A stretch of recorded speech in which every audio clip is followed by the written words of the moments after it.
Hello, everyone. Thank you all for coming out here tonight.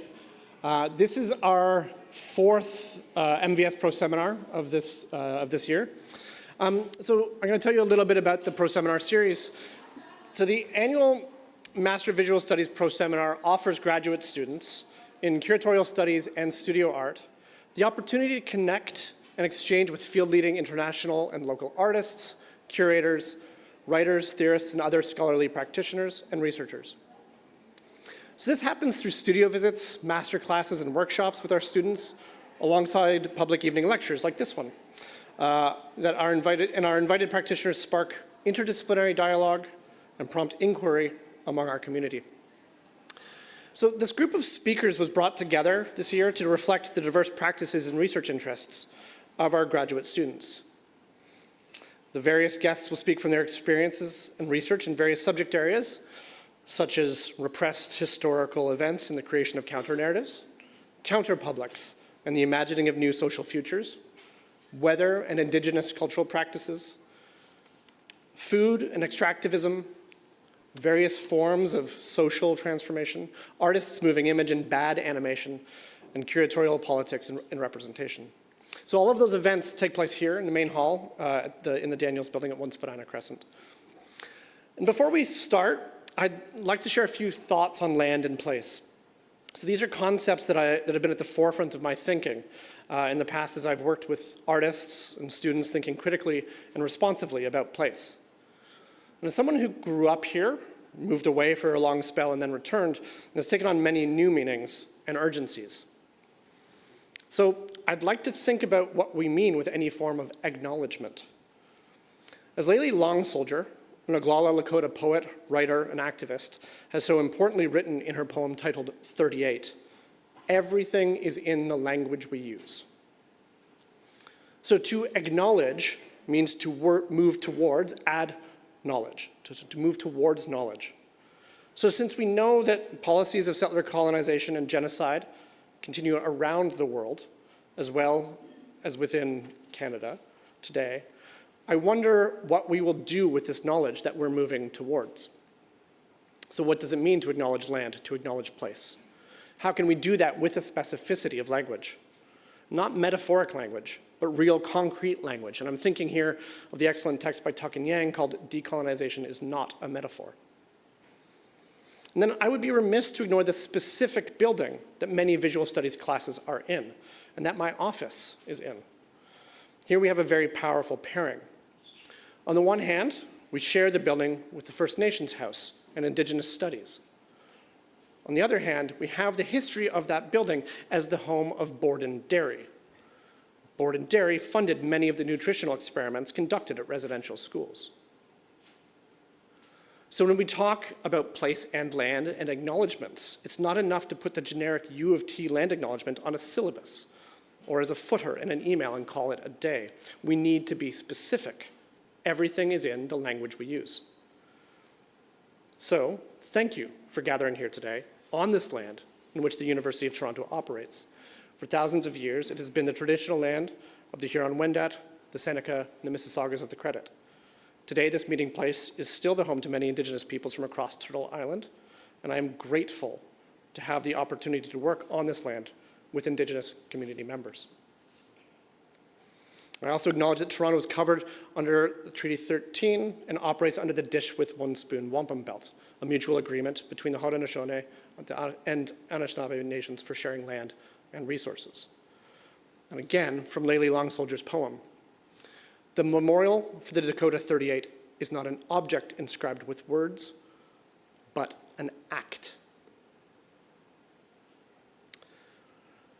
Now I'd like to give a brief introduction to tonight's wonderful speaker, Pio Abad. So Pio is an artist whose work is concerned with the personal and political entanglements of objects. His wide-ranging body of work mines alternative or repressed historical events and offers counter-narratives that draw out threads of complicity between incidents, ideologies, and people. Deeply informed by unfolding events in the Philippines, where the artist was born and raised, his work emanates from a family narrative woven into the nation's story. Pio's done a lot.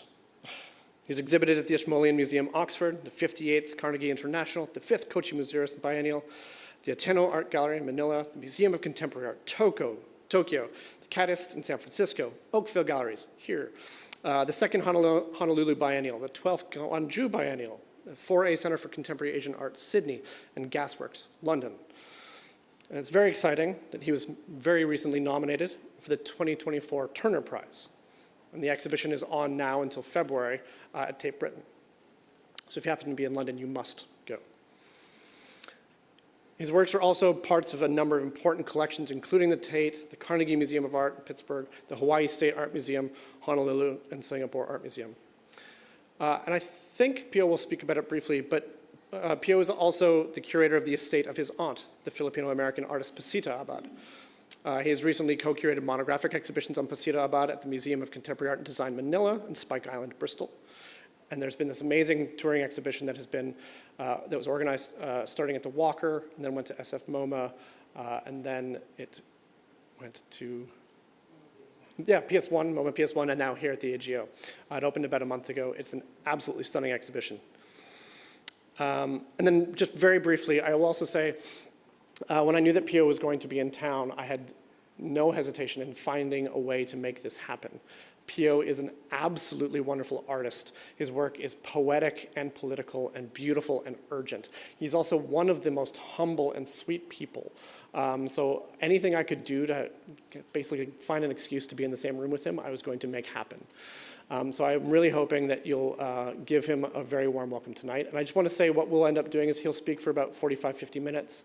And then we're going to invite up 2 of our MVS graduate students, Lena Wu and Justina Janek, to start the sort of Q&A period. And then we will turn it over to the audience for further questions. So please join me in welcoming Pio. Thank you.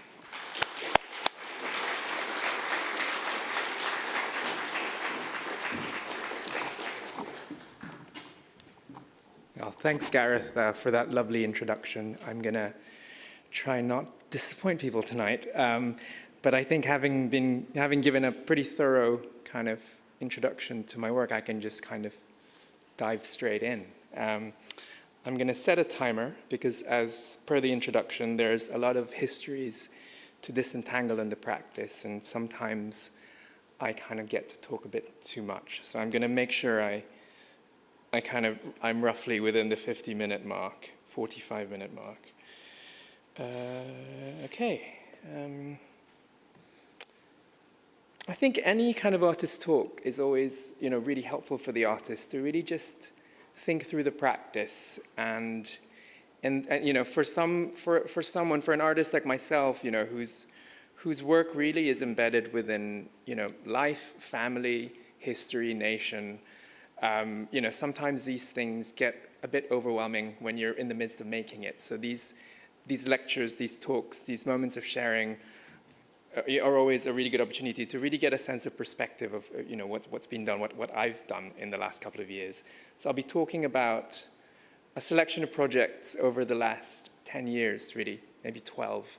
And in terms of points of origin, I think I always go back to this photograph, which is a photograph that my father took on the 25th of February, 1986. And as you can probably tell, it's a photograph of a seat of power. There's the kind of requisite gilt furniture. There is the portrait of a man right in the middle, a world leader. But as you look kind of closer, certain things kind of reveal other things. There's like tape in the mahogany doors on either side. There's a pair of like house slippers underneath one of the sofas. And the moment when my dad took this photo is really important and pivotal, not just for myself, my family, but for the Philippines as a whole. So my dad took this photo on moments after Ferdinand and Imelda Marcos, who ruled the Philippines under a kleptocratic dictatorship for nearly 2 decades, when they were finally kicked out of office and they fled to Hawaii.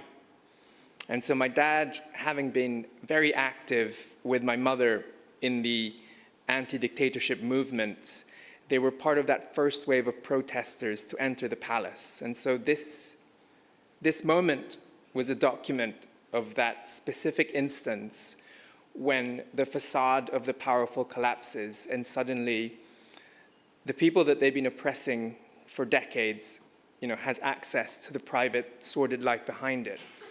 And I would, 5 years later, after this photograph was taken, I would have the privilege of visiting this exact setting I think I was, as a 6-year-old, the presidential palace, which had then been transformed by the revolutionary government into an ad hoc museum. They would invite students to have a look and just look at what was left behind. And in many ways, this ad hoc museum informed how I understood museums. And that would really shape my practice over the 2 decades I've been working. And it's understanding that a museum is a place of loss. It's a place of reckoning. It's a place of theft. And so this photo has accompanied the practice over the past number of years. It first appeared as an enlarged photo in my degree show at the Royal Academy Schools in London in 2012, when I was beginning to kind of work out, this idea of using the structure of a museum, of the structure of museological display, to think about how knowledge is produced, how history is written, and how people can be seduced towards understanding moments in history, and that I mean that both in a good and a bad way. And so it carries on. It appears in this exhibition I did last time I was in Toronto in 2019 at the Oakville Galleries in Oakville.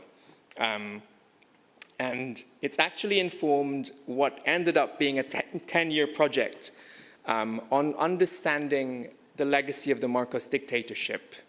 As I mentioned, my family was very active in the anti-dictatorship movement, and my parents were actually incarcerated for a number of years, for a year in campus arrest and for a few months in military prison, at the height of the dictatorship's brutality.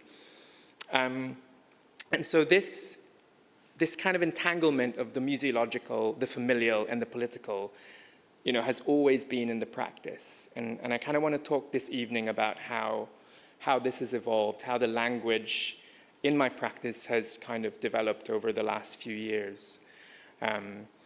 And this project, which ended up consuming 10 years of my life, was an attempt to reconstruct the entire Marcos loot, which was, I think, in Western circles has been reduced to Imelda Marcos's shoes, but actually, it was the, what is even the word? The dispossession of an entire nation through fantastical stuff, through old master paintings, through jewelry, through silverware. And for 10 years, I scoured auction catalogs, looked through government archives, sometimes managed to source images illicitly from sympathetic people in government. And I set about reconstructing the Marcos loot. And this project ended up being called The Collection of Jane Ryan and William Saunders. Jane Ryan and William Saunders being the fake names that Imelda and Ferdinand used, to open Swiss bank accounts in Zurich in 1968. So it was through this fantastical kind of aliases that the Western capitalist system enabled the dispossession of an entire third world country. And this has taken on various forms over the past few years. And in 2022, I brought the entire project back to the Philippines at the Ateneo Art Gallery. Interestingly, the site where I brought back this entire project was the site of my parents' incarceration a few decades ago. And so there was this, I guess as I was working on this project, there was always that desire to repatriate it, not just to the Philippines, but to that specific site of my parents' struggle. And by design, I'd also opened the exhibition a few weeks prior to the Philippine national elections in 2022. And not quite by design, that election led to the victory of Marcos Jr. So as much as this project has been an incredibly successful artistic project, as Gareth mentioned, it's been shown everywhere, been celebrated in different contexts. It's also an incredibly granular and very exquisite portrait of political failure. So the project begins with this image and carries on with this almost exhaustive inventory. So there's photographs of Regency-era silverware, and at some point, Imelda Marcos was the owner of the largest collection of Regency-era silverware in the world. And this had kind of been reimagined as a photographic installation echoing the display of these artifacts in Western museums. There's also this installation, which I've shown a number of times in different contexts, but it's their collection of old master paintings of inconsistent authenticity and quality. For the Marcoses, collecting was not about connoisseurship. It was about conspicuous consumption. And these paintings would range from a Goya that ended up coming from LACMA, that was then, I think, deaccessioned and ended up in Imelda Marcos's hands, to like the most banal forms of pastoral paintings from very minor French figures. And instead of, and so I kind of I guess I wanted to find a way to present this entire collection, but also to kind of imagine a form of restitution to the public. And so echoing, the strategy of Felix Gonzalez Torres, I printed these paintings into postcards of an unlimited edition. And the idea was that the public could take as many of these postcards as they could. And they really did. Like we have to constantly reprint. And they wouldn't just take one, they would take the entire collection. And it seemed appropriate to fight acquisitiveness with acquisitiveness. And on the back of each text is a news article, not about the painting, but about how these paintings became accomplices in this kind of defenestration of a whole country. And I think every time I showed this, whether it's in the Philippines, but especially in the Philippines, I think the public was always really shocked that, they thought they knew the history of the Marcoses. They were activists, they were politicians, there were lawyers involved in that struggle. But then realizing that they never had a visual equivalent to the histories that they themselves lived. And in many ways, this has been the motivation behind the practice that I've ended up developing, really. The question, even during my MA, the question is always, why bother adding stuff to a world already drowning in stuff? And as I put together this project, I realized that one rationale could be that, there are histories, there are my histories that we've known as rumor, we've known as gossip, but have never had the kind of physical evidence to recognize as fact. And so this was an appeal to fact. This was a way of imagining accountability, a way for art to imagine political possibilities when politics can no longer provide that solace. And this image in particular was really powerful because the woman looking at these postcards, building her own collection from this Marcos loot, was a woman named Judy Tagiwalo, who was one of the most prominent Marcos detainees and torture victims during the time. And so just watching her kind of, I guess, handle these things for me was, and watching her encounter something that she'd suffered through but never saw, was incredibly powerful, particularly because we were working, I mean, it's strange giving this talk today, in fact, when tomorrow, I think when I started this project in 2012, Barack Obama was still president. The idea of despots, whether it's in Libya, the Philippines, or even the United States, was inconceivable. And I think every time I've shown this project, or every time I've talked about this project, we inch closer and closer to the opposite of the political reality that I was living when I was starting this work. So that's, and the project keeps going. It's sort of, sometimes I wanted to stop, but the desire and the urgency of having to constantly kind of create this inventory kept me going. And there's another iteration of the work, which is perhaps the one that has, I always think there's work that you'll be known for forever.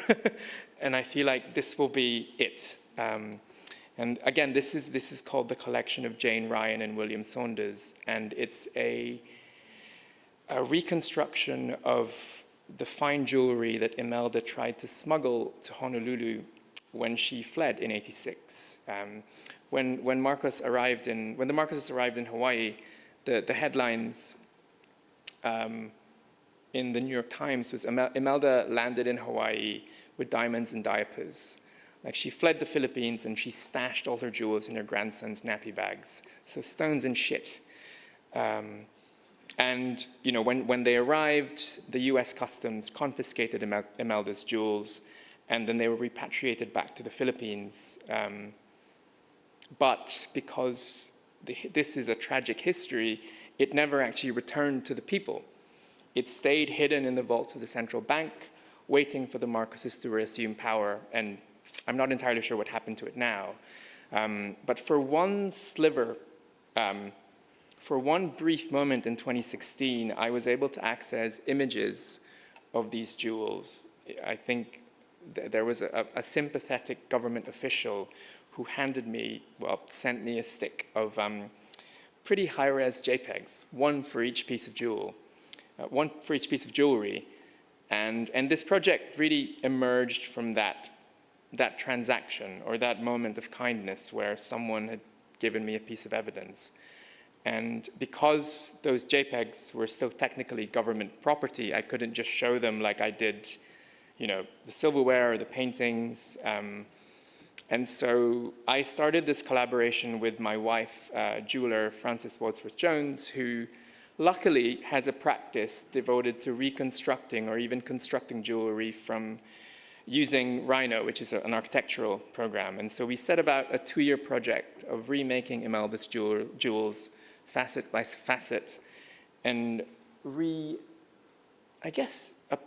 remaking them as evidence, but also summoning them as ghosts. And this project was actually first commissioned at the Honolulu Biennial in 2019. And so there's a kind of repatriation that happened when we first showed it there. And we made a decision to not show them as in color, not remake them as metal, but to just 3D print them. And they appear as these almost like spectral figures. And instead of labels that talk about what they are, what the diamonds were, who made them, we calculated each item of jewelry according to things that have been lost to the country. So this necklace would have been able to fund electricity to approximately 2,252 households in off-grid areas. Sorry, I'm just gonna make sure that I'm good. This tiara could have covered the treatment of 12,052 tuberculosis patients until their full recovery. And this pink diamond could have funded the combined construction of 2 domestic airports. So they returned to Hawaii not as accessories, but as specters of possibilities that are now lost.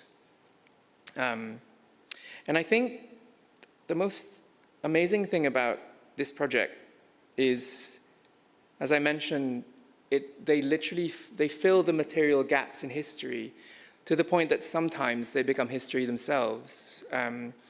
When we opened the show in Honolulu, this woman approached us, and she said, I've been looking for these jewels for 30 years. And it turns out she was a lawyer named Sherry Broder, who was the lead lawyer in a class action lawsuit against the Marcoses for the human rights violations. And she actually, I think it's still one of the largest civil victories in American courts, where she was successfully able to sue the Marcoses for $2 billion. And these jewels were a key part of the evidence. Again, they'd never been seen, and it's strange to produce sculpture that fulfills someone's, I guess, someone's legal vocation. And I think, what made bringing this entire project back to the Philippines kind of inspiring, but also really excruciating, because we were hovering towards the possibility of the Marcoses resuming power, and pretty soon they did. And the exhibition was still on, and it became like a site where people gathered. I think there was one evening shortly after Ferdinand Marcos Jr. was declared the winner that about 8,000 people came to see the show quietly, and it became almost a wake, where these prints, these sculptures, these paintings became like a body, a corpse of a country, a body of evidence, a collection of things that are now lost forever. And I think it's a project that still haunts me, and I think it's sort of reshaped my approach to making work over the past few years. And I guess shown alongside these paintings, these 3D printed ghosts of Imelda's jewels are these paintings. And they're about book size. And they're based on the designs of Marcos era propaganda, but with the text removed. In this case, erasure, in my thinking, becomes a productive act, a commemorative act, because each painting is dedicated to a family friend, an educator, an activist who devoted their lives to fighting the dictatorship in the 70s and 80s. And the final painting in the show is called, so they're all titled, I mean, there's a beautiful tradition, I think, in abstract painting that I kind of came across when I was producing this work of dedicating kind of paintings to people. And so they're dedicated to specific individuals. And that the way they're framed that suggest their previous lives as propaganda repurposed, I guess, for something better.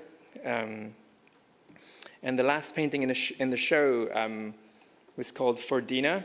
Dina is my late mother, and I think in the decade-long process of putting this project together, I also lost my mum.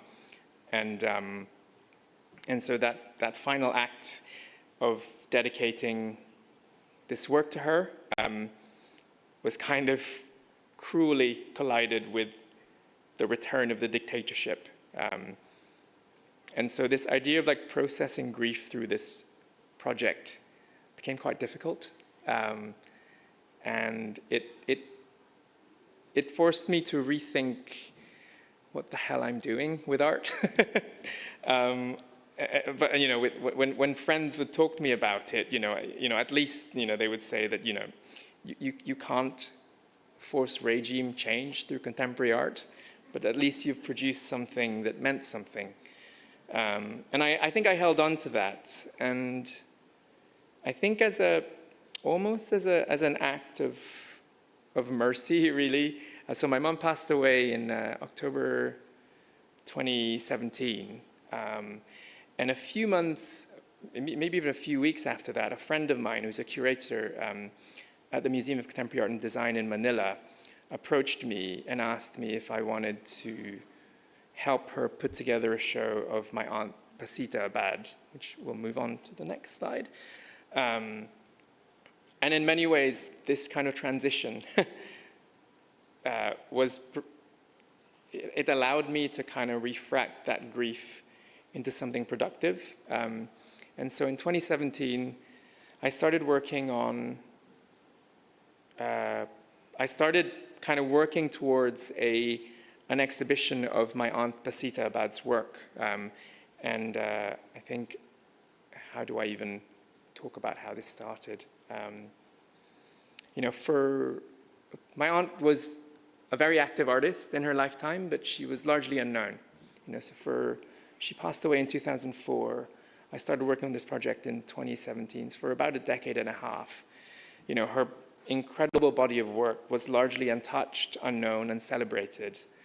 And having just gone through immeasurable loss, it was really productive to open this other part of the family history and try and transport that grief into something celebratory. And so this project led to what is now at the Art Gallery of Ontario, like a retrospective of her work over a 32-year practice. I think going back to the Marcoses becoming this defining force in our lives. So the work that opens the exhibition at AGO is this monumental 18-foot painting called Marcos and His Cronies.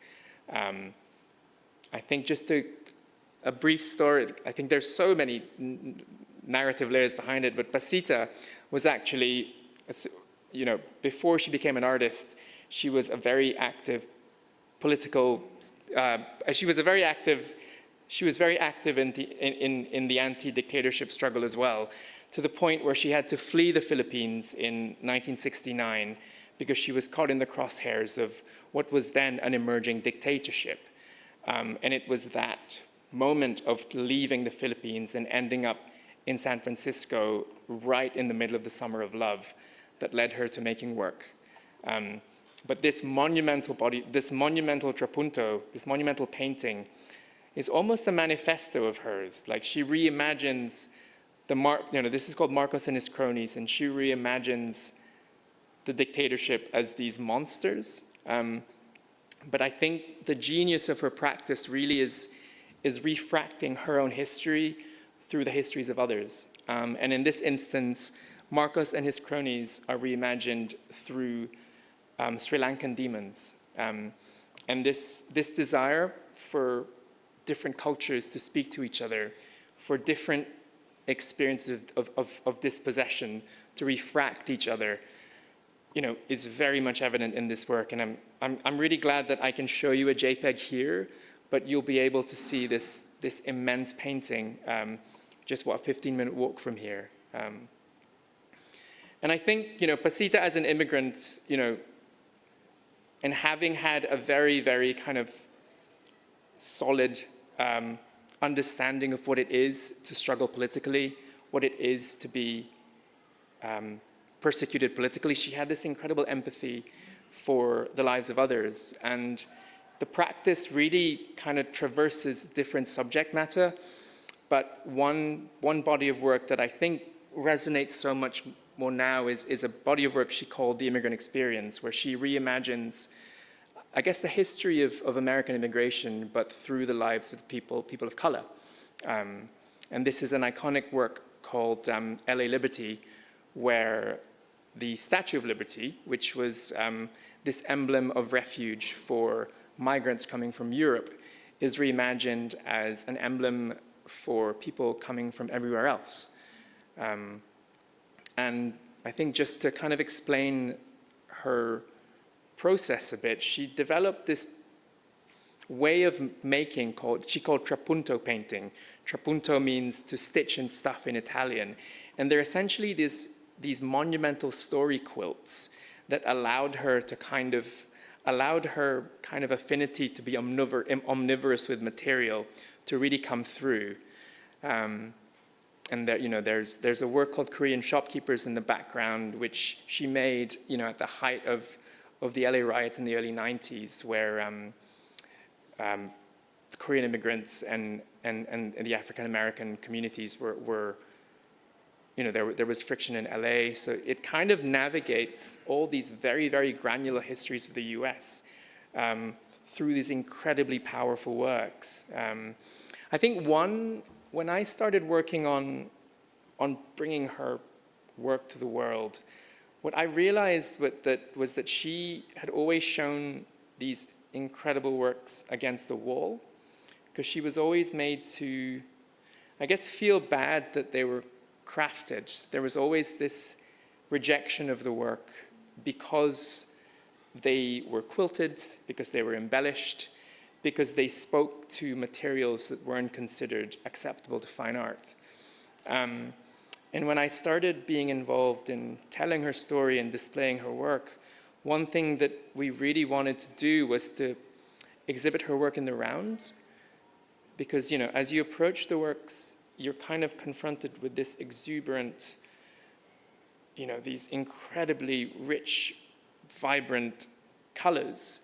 But then you realize that the work from the back is another story. In every single brushstroke, every single line of color is embroidered, stitched, hand-stitched even.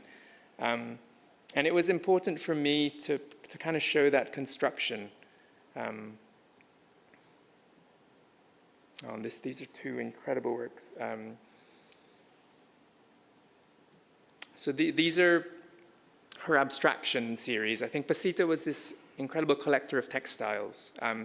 And these textiles would find themselves within her abstract works. She was so omnivorous, she was so formally promiscuous, really, that these works, she would make abstract works alongside these mask works, alongside these social realist paintings, all at the same time. And so when we were putting together this retrospective, it was difficult to kind of create a chronology, because she was making them all at the same time. So the only way to really tell her story was to navigate it through subject matter. And so these abstractions really show her affinity for textiles, and they really inform how abstractions work. These abstractions they're not neutral. They begin with the handmade textile, that domestic object that already is loaded with social meaning, with domestic use. And this painting is called Life in the Margins, and the painting on the right is called White Heightens an Awareness of the Senses. So Pasita, these abstractions work as effectively as these social realist works in really talking about the experience of the marginalized, and in really talking about the materials that occupied their day-to-day existence. Which brings me to this final body of work in the exhibition, which is this monumental series she called Underwater Wilderness, where she depicted, she grew up in the Philippines, but she never learned how to swim. And I think when she came back in '86, just as the Marcos dictatorship was coming to an end, she finally learned how to go diving. And so that experience of encountering her country for the first time after so many decades of estrangement led to this body of work. And for me, like revisiting these works as we were putting together this retrospective, and as I was processing my own relationship with a country that I feel like I've just lost, I think that sense of rediscovery that she had with the Philippines really shaped my own relationship to nation, to family, to loss even. And so these incredible underwater paintings are actually the most sustained depictions of the Philippines in her work. And just to understand the context that she was making them, she was making them as the country was transitioning from 20 years of dictatorship to a democracy. It was a country in turmoil. It was a country trying to rebuild institutions that have been destroyed for many decades. And what she did was not talk about that, but to invite the viewer to go underneath and to experience that place in a different way.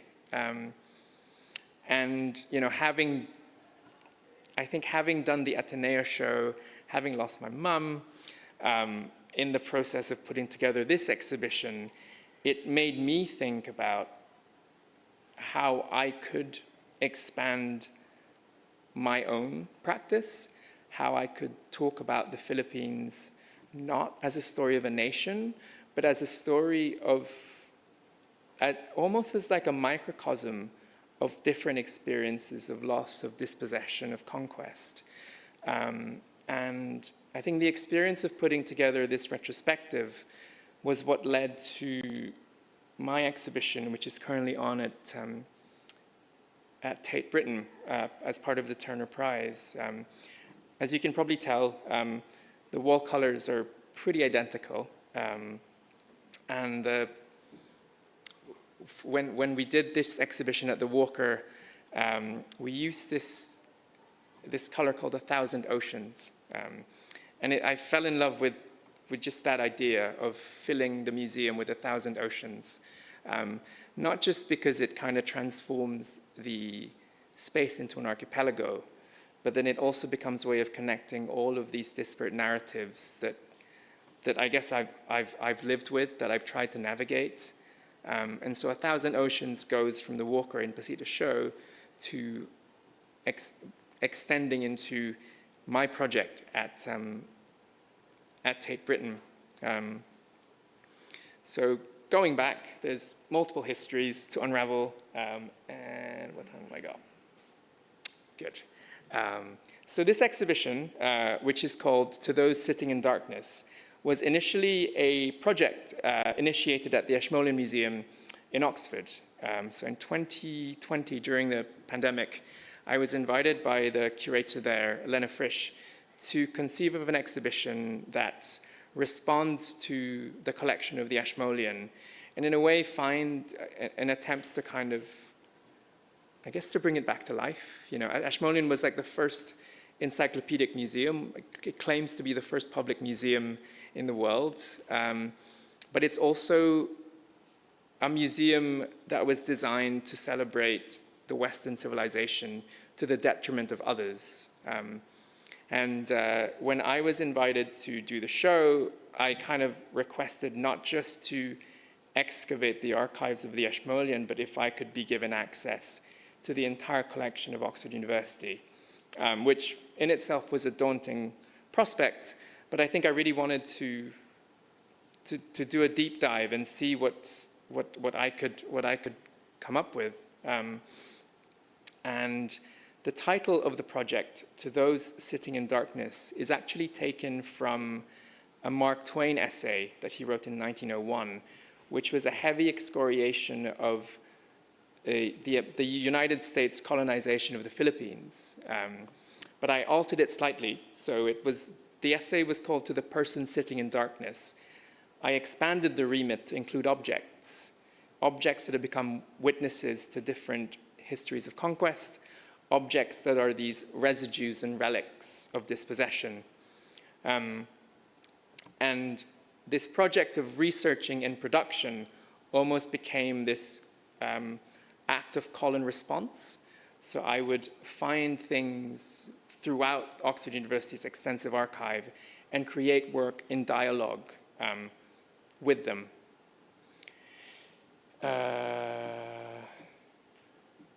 And I think when it came to transporting the work to the Tate, I kind of was able to expand the remit even further and to include elements from this Marcos project that really is part of this larger history. So the exhibition opens with this strange jellyfish-like concrete sculpture, which is actually a 3.5 meter long reconstruction of one of Imelda Marcos's bracelets. And thinking about this work, I think I realized that it's almost become the crystallization of the weight of this history and how it shaped me.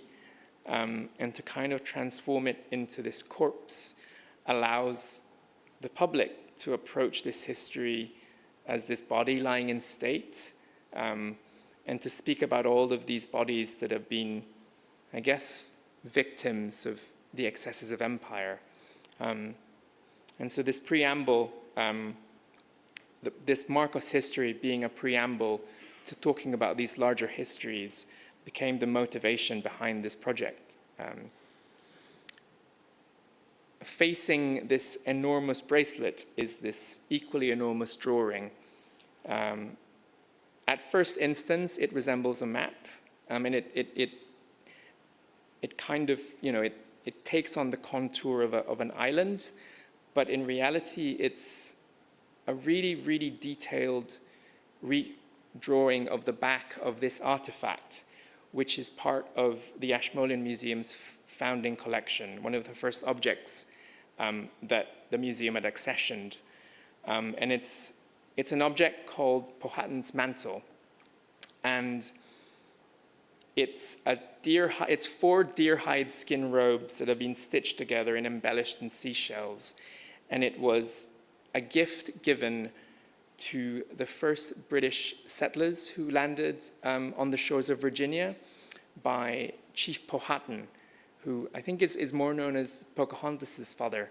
But this artifact is, I guess, a witness and of that first moment when the Native American people and the British colonial settlers came together. And it's strange that it resides in the UK, but that point of contact, I think, has been transformative for all of us, and that would even be an understatement. And so I went about drawing its underside in detail and reimagining it as a map, and not really a map of any specific place, but a map of all of these lands, all of these communities that have been lost by centuries of colonization. And I think, the cracks of a deer hide skin become these almost rivers, and, these creases become mountain ranges. And the title of the work is taken from a line by the Native American poet Joy Harjo. I'm singing a song that can only be born after losing a nation.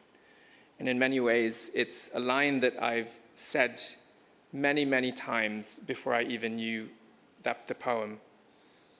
And so I think this map really became an atlas for the entire project as I went about kind of looking through objects, looking through artifacts in the collection.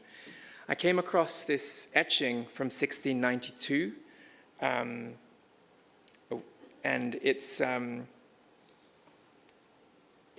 actually an advertisement. It's an advertisement to see the painted prints in London, and the story behind this print. So sorry, I'm kind of getting lost in all my storytelling. So this is an etching I came across at St. John's College, and it's an advertisement to see the painted prince, who was a Filipino that was discovered by a British pirate who went off to the Philippines searching for gold and spices, not finding any, came back to the UK with this tattooed boy, who was then showed around the city as a curiosity.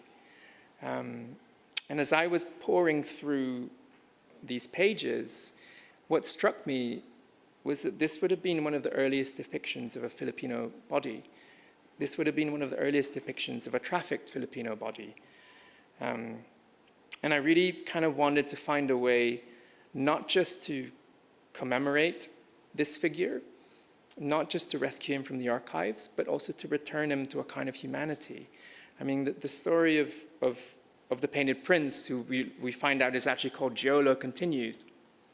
So Giolo was shown throughout London, and then he contracts smallpox and ends up in Oxford, where he dies, and he's buried in an unmarked grave, and his skin is exhibited at the Bodleian Anatomy College. And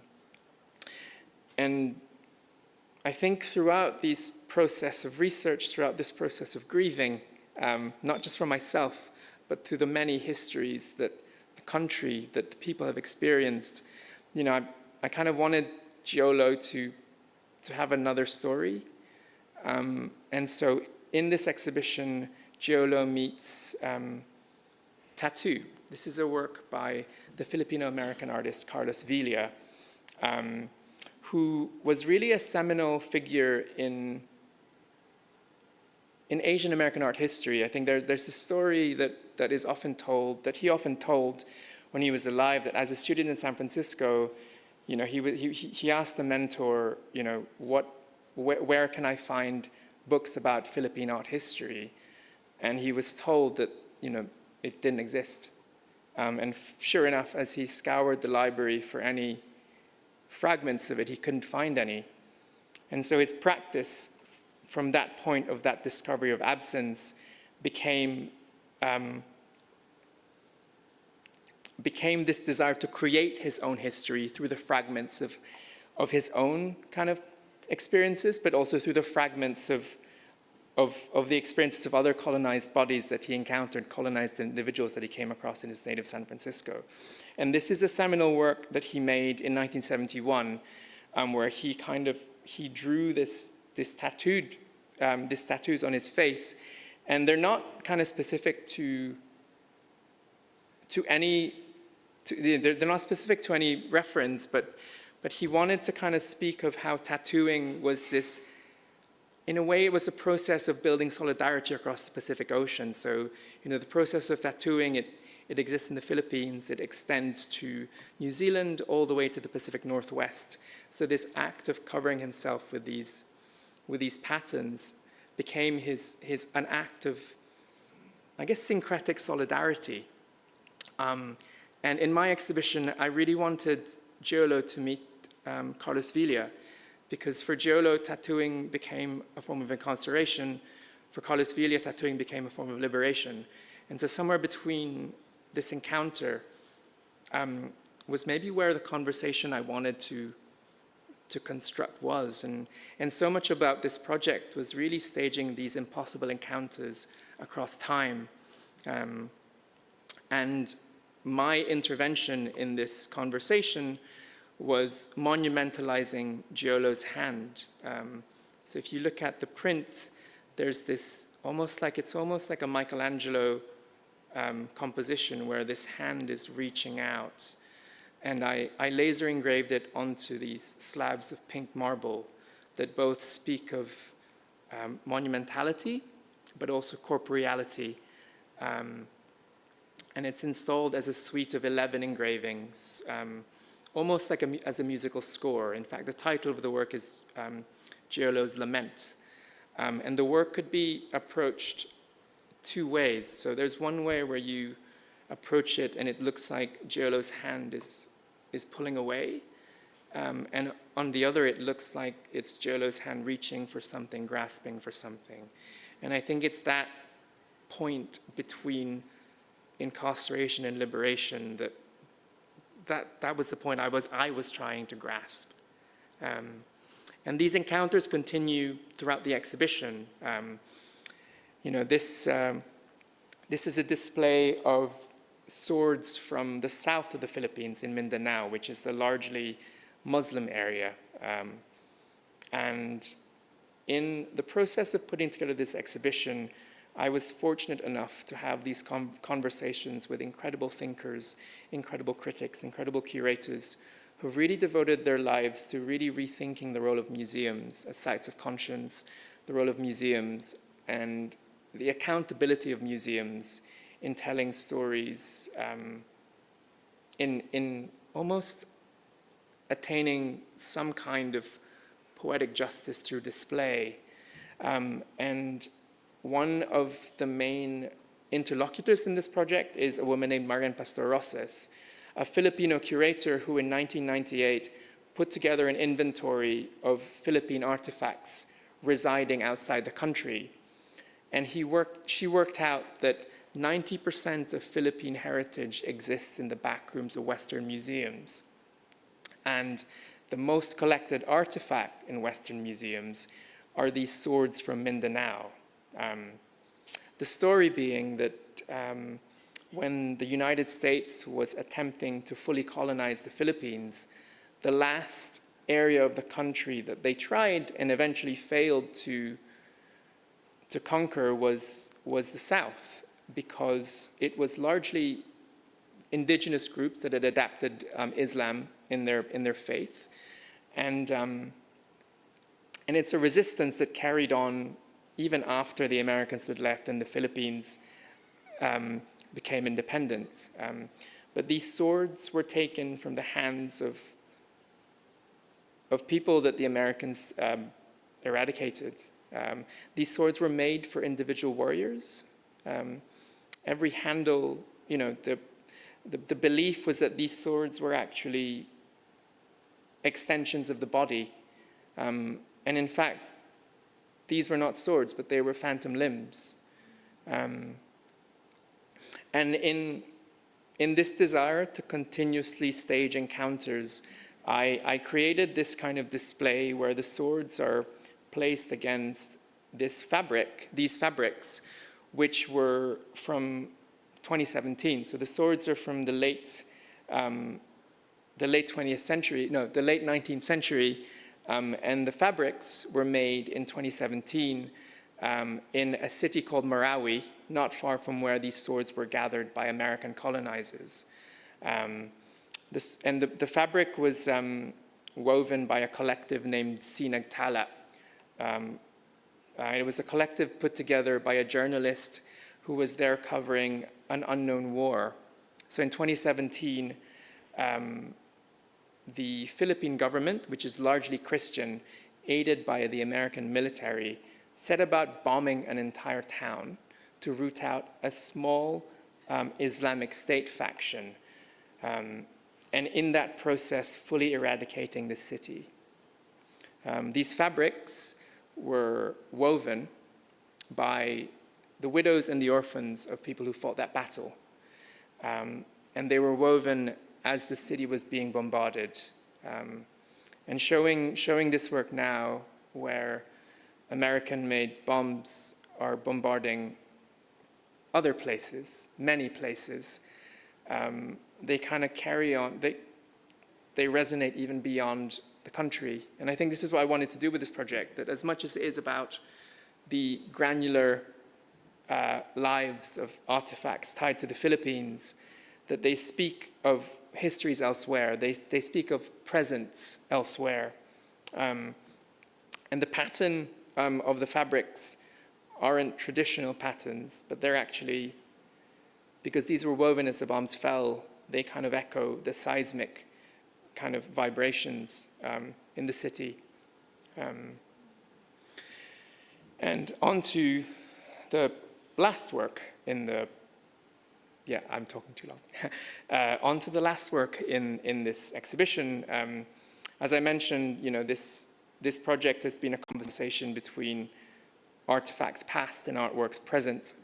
And one of the kind of more charged objects that I was able to borrow for this show is this small watercolor. It's about the size of my laptop, maybe even smaller.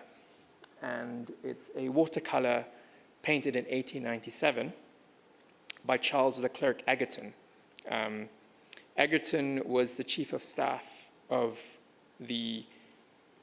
what they called the punitive expedition to Benin, what we call the ransacking of the kingdom of Benin. And he painted this particular watercolor moments after the city was razed to the ground. And just this act of sitting down and making this work, having done that to an entire city, was pretty charged. And I came across, I wanted to show this work because I came across a discovery as I was putting together this exhibition. During lockdown, when reading became the only form of travel, really, I was reading this book called The Brutish Museums by Dan Hicks, who was a curator at Pitt Rivers. And he talked about, the history of the Benin bronzes being taken from Africa and being brought to the UK and then being dispersed throughout the world. And there was a section in the book where he described, how the British Army was preparing for this pillaging. And he was saying that, ammunition was being loaded onto boats and everything was being gathered in a building called the Royal Arsenal Stores. And when I read that passage, having been in lockdown for 3 months, the hair on my arm stood up because I was reading this book in the Royal Arsenal Stores. My flat actually was the Royal Arsenal Stores. And so from, this idea that my home was the site of this history was beyond chilling, but also it seemed inevitable that having, lived this life and built this practice, that home became a place to contemplate loss. And so I started looking at things at my house, in my flat, very differently. Things that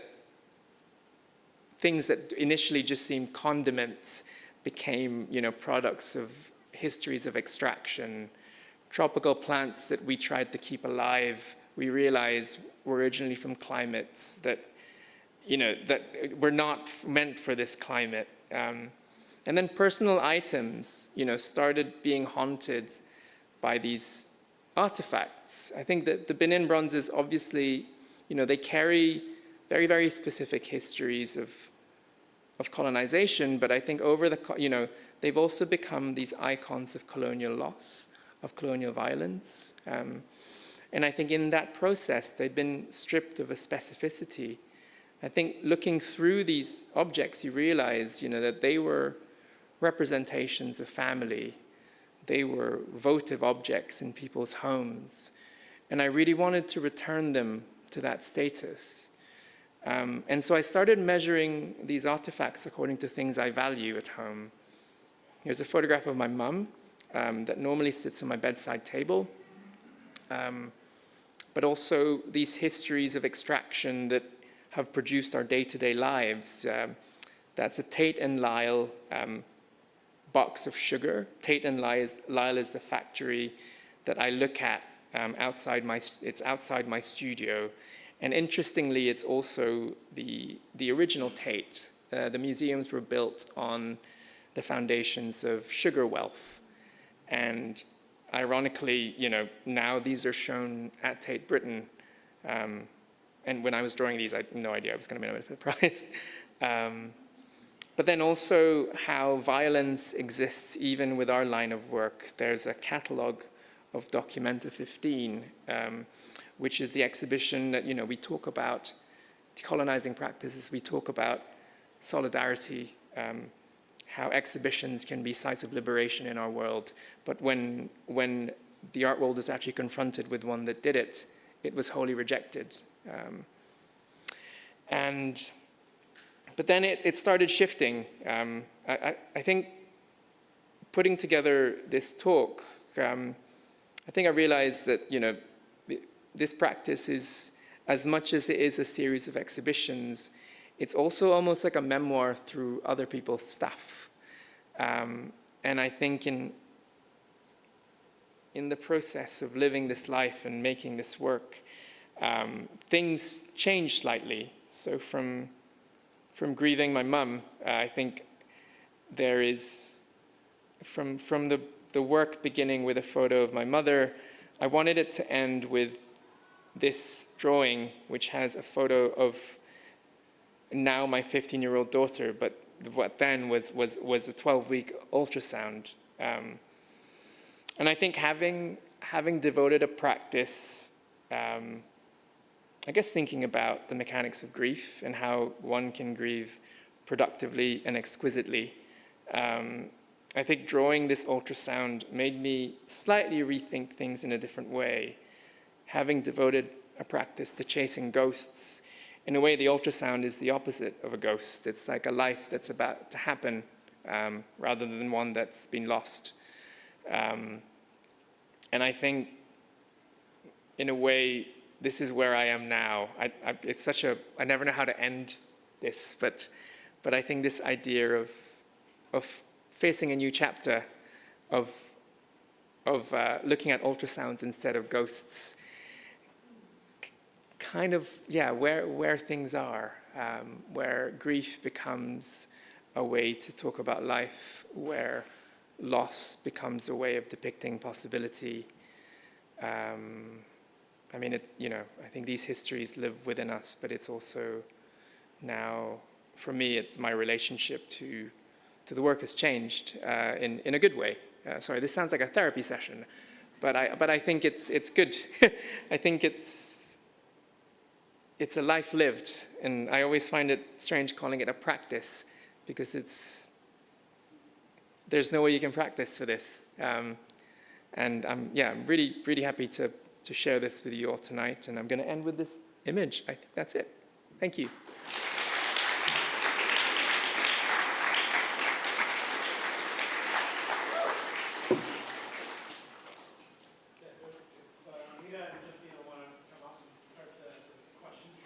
Sorry, that was 1 hour.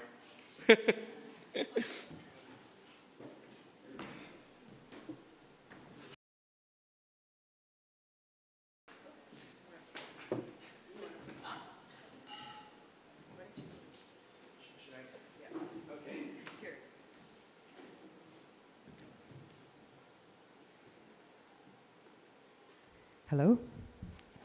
There, is it on? Yes, Yeah? I think so. Okay. Well, thank you very much for that very beautiful talk. I guess maybe my first question that I'll start us off with, it might be very big and sound like we want to know the secret of how you do it, but you described in your practice the research of objects and their histories discovered through deep research in archives. Some that with which you have intimate connections, and others which you stumble upon by accident, like with the Benin bronzes that you just mentioned. How does the research develop for you? And how do these objects surface from all of this various encounters? I think that's the thing. There's no formula, I think, really. I think when we say artistic research, it's also a license to act irresponsibly. We can be irresponsible archaeologists or historians, and I think that's kind of, it begins from the point of irresponsibility, almost, and I think that allows me to make connections that a historian wouldn't be able to, or someone who is, an archaeologist wouldn't be able to. But maybe where things start is with the Philippines. And I don't mean that I want to make work about the Philippines.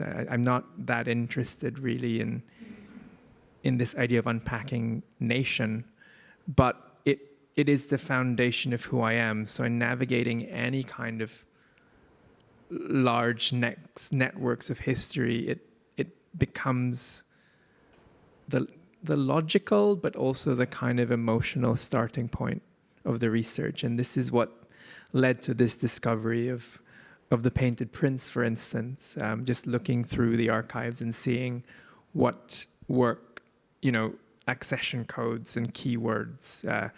And that's how I came across this print, which then led to this kind of journey of taking Giolo and introducing him to Carlos Villa's portrait, which then led to the marble works, which is this kind of intermingling of historical research and grief and working with new material like pink marble. So it's not linear, and I think that's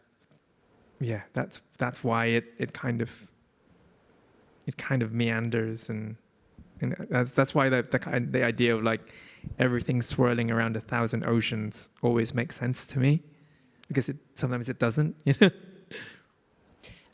you ever get lost, or? Oh, always. I mean, what you see what you see is the finished stuff, but what you don't see all that, there was, and I haven't been able to make work about it because it's such a singular experience that there was one time, I think after I was last here, I spent some time in Ronald Reagan's archives in Simi Valley, and like sifting through and all these objects relating to how, he was essentially enabling authoritarian governments in the Philippines and Central America. I got completely lost, and it's still something I'm trying to make my way out of, I think. So there are these stories that, I think this is when serendipity comes in. There's like all these narratives that I'm drawn to, and sometimes they surface and sometimes they don't. And so it's about making these connections when you can, I think. Okay. Thank you so much for that. Ooh. Yeah, mics are always. My voice always sounds so weird from a mic. I wanted to talk a little bit about the effect that your art has on people. I mean, I know Justina and I, when we were looking at your work, we were kind of struck by this simultaneous darkness and seduction of the work. I think that's also kind of a term that you used earlier on the presentation as well. I'm thinking about this exhibit, the collection of Jane Ryan and William Saunders, and it's kind of like the public's first point of contact with the exhibit is this title of the exhibition, which is an alias as well. So I'm kind of wondering, like, how do you kind of balance this effect of these lost and unheard stories which have so much violence and trauma attached to them, but then also these beautiful kind of sparkling objects. And I guess I would also be interested in hearing, what's the importance of, bringing these two things together for you? Yeah. I think maybe, having grown up in a political family, my parents were activists, and then they were, deeply involved in rebuilding the Philippines. I think having grown up in a political household and making art, I never mistake my work for politics. It's art before it's politics, really. And there's something liberating about knowing the limitations of your form. And I think knowing that if people want to engage with the narratives or the histories that I want them to engage with, I need to kind of seduce them towards the polemic. And so that's when seduction comes in. That's when the choices of material come in. That's when the exquisite forms come in. So I think to be able to talk about these painful histories, sometimes very, very personal histories, and to be able to draw an audience towards it. And I always think about my audience. I think not all artists do.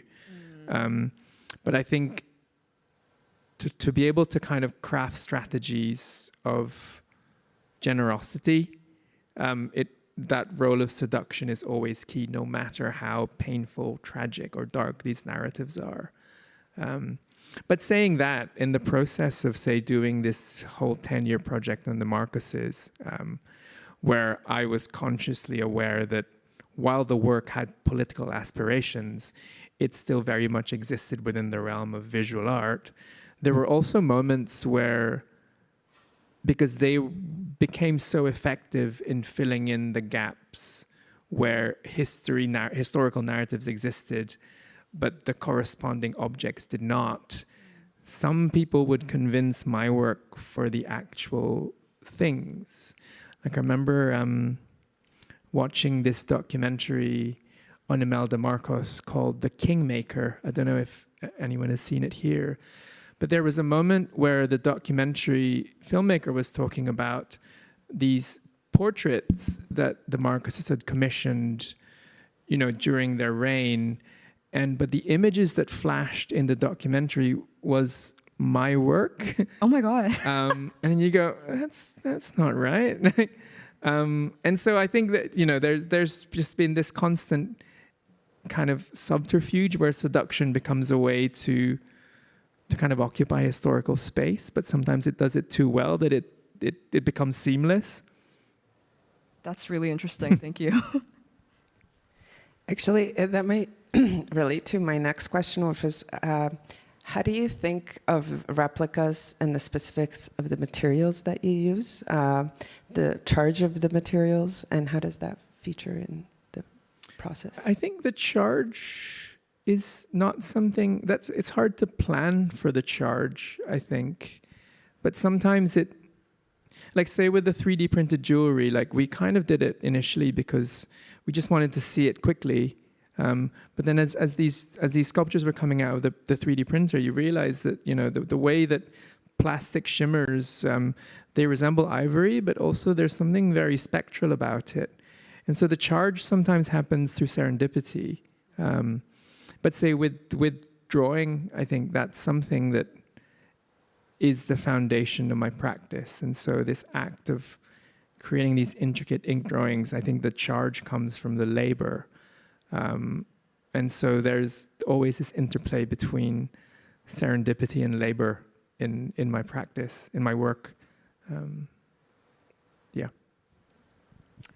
Thank you. I want to kind of end off my questions with just a comment that I really love how your practice is so deeply rooted in a familial legacy of resistance, and thank you for including that part about your aunt as well.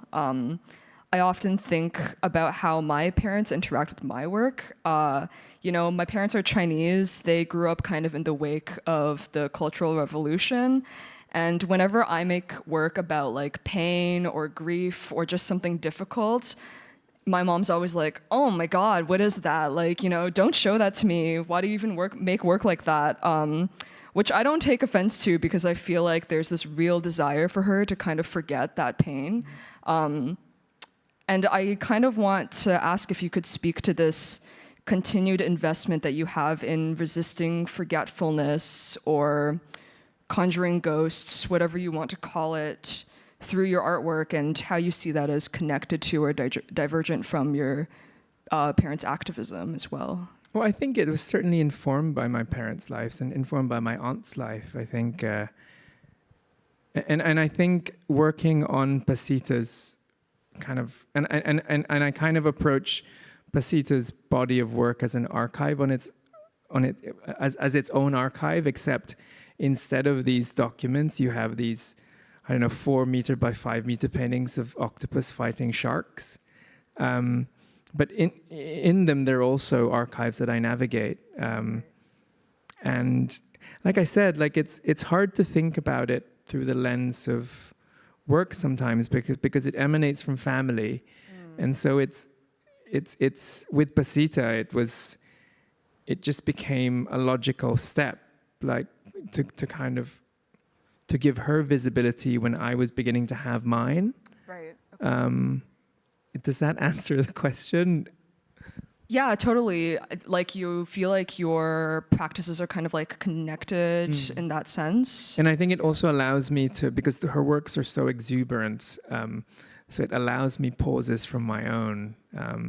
But then it kind of, they both do the similar thing of claiming space, of weaving counter narratives where necessary, of imagining other possibilities, like this image of the Statue of Liberty as a person of color is such a subversive act of imagining alternative identities within this form, this kind of almost calcified American form.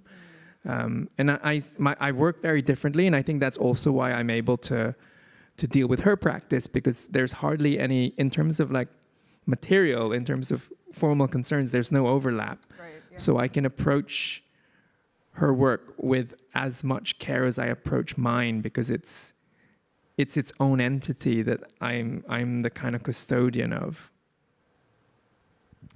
Thank you so much. I wonder if we have any questions from the audience as well.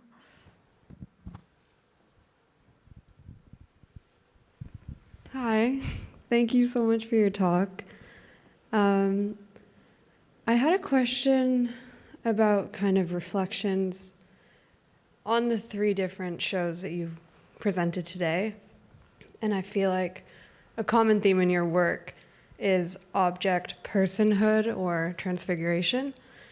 And the way you access those objects is so different, or the provenance of those objects. In the first show, like kind of fighting tooth and nail to get those images versus not family heirlooms, but kind of adjacent works, and then finally having free access kind of to the archives. I was just wondering how that felt. Yeah. I mean, that's a really interesting way. I never thought about that. But yeah, I think they kind of flowed into each other. I think in a way that, you know, the first work, the first project was really a way of processing grief, really, and thinking about how this idea of nationhood relates to personal loss. And Pasita came at a time when I felt absolutely exhausted from making this work, because it can be emotionally draining to think through these things and to navigate the charges of these different kind of bodies of work. And so that allowed me to kind of, yes, still talk about these political concerns, still talk about these histories of kleptocracy, still talk about the dispossessed body, but through the exuberance of her work. And then, in a way, having the pause from my own practice allowed me to kind of revisit how I think about exhibition making, but having been refreshed, you know, by navigating her body of work. And so when it came to researching the Ashmolean show, I was ready to kind of shake off this obsession with nationhood and personal loss, but kind of, again, the threads are still there, but to kind of look at it through the prisms of different objects, whether it's an object that is a witness to Native American dispossession or that point of origin, or whether it's an object that talks about, I didn't really talk about the tiara, but this bronze tiara that travels from the Bolshevik Revolution and the fall of the Romanov Empire through like a British aristocracy, but then ending up in Imelda Marcus's head.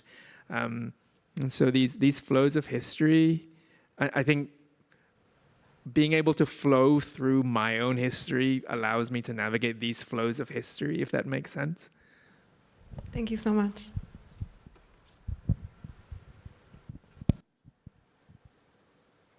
Anyone else? Hi, thank you so much. I very much enjoyed your talk. I'm just wondering if you could paint a picture for us about what conversations sound like with the institutions you're working with. I'm acutely aware that you're working within a very intense country with a very intense global colonial history, yet you're managing to somehow, act as a mirror onto these institutions. I'm wondering, what you see your role as for the workers in these institutions, for the executive level of these institutions, how you place yourself. Have there been any conversations around refusal? Has there been times where working in these institutions has been too difficult to endure, or you felt not effective as an artist? I think, that's a really interesting question, given, where Pasita's show is. But also, thinking about, for instance, when I was asked to work on the Ashmolean show, I was very aware of my position as an artist of color, navigating one of the most, one of the oldest kind of encyclopedic museums in the West. And there is that trepidation of being instrumentalized, certainly. But I think it's always overpowered by a desire to take up that space. The fact that I can talk about dispossession in Mindanao at the Ashmolean and at the Tate Britain, which are these epicenters of the empires of culture, I think I take that as a win, being able to make these histories present there. And in terms of bringing Pasita to AGO, obviously it wasn't an easy decision. There were other stakeholders involved, so it wasn't just my decision. But at the end of the day, I think what I really think about when I create exhibitions, like I said, the audience comes first. But I also think about specific constituencies that my taking up space can empower. And so with the AGO show, I really thought about not just the Filipino diaspora in Toronto who will get to see this exhibition, but even more specific to that, there is a huge diaspora of people from Batanes, which is the northernmost island in the Philippines where Pasita was born. And to be able to speak to them and bring their history to a space that they wouldn't normally enter, I think clarified what we needed to do, and we brought the show here. And so, yes, there are these conversations on an executive level, and it's not always easy, but I think being able to identify a constituency for a project always is the foundation for any decisions I make and any stories I want to tell.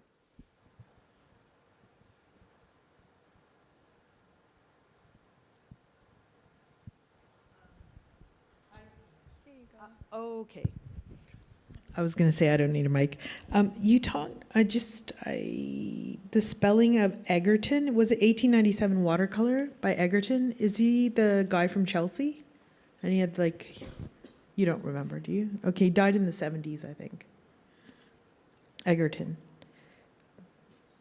You don't remember. The watercolor. No, I know, but I don't know when he died.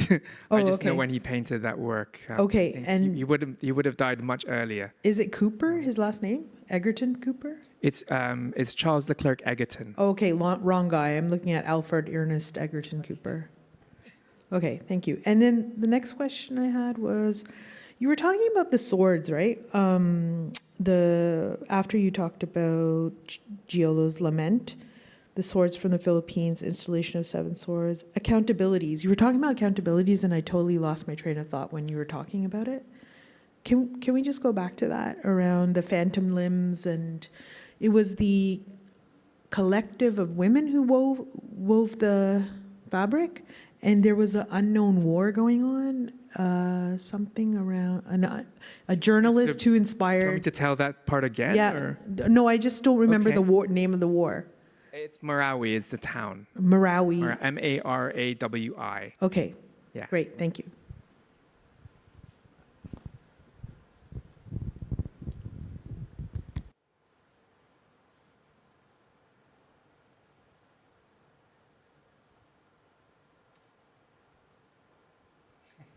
No, that's great. Thank you. If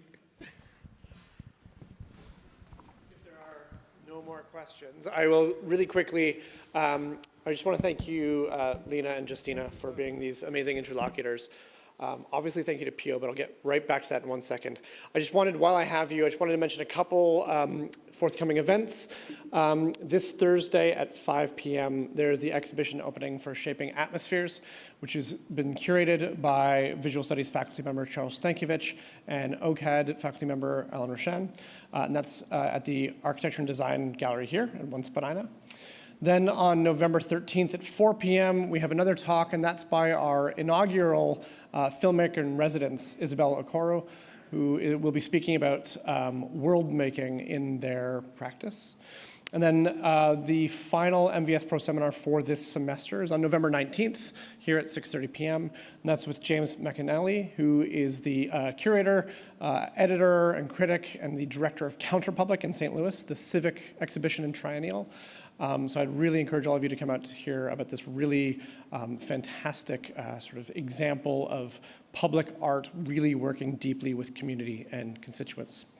So thank you all for that, and please come to those. But I just really want to say a massive thank you to an amazing human being. Pio, thank you. That was really amazing. Thanks for having me. Thank you. Yeah. Thanks.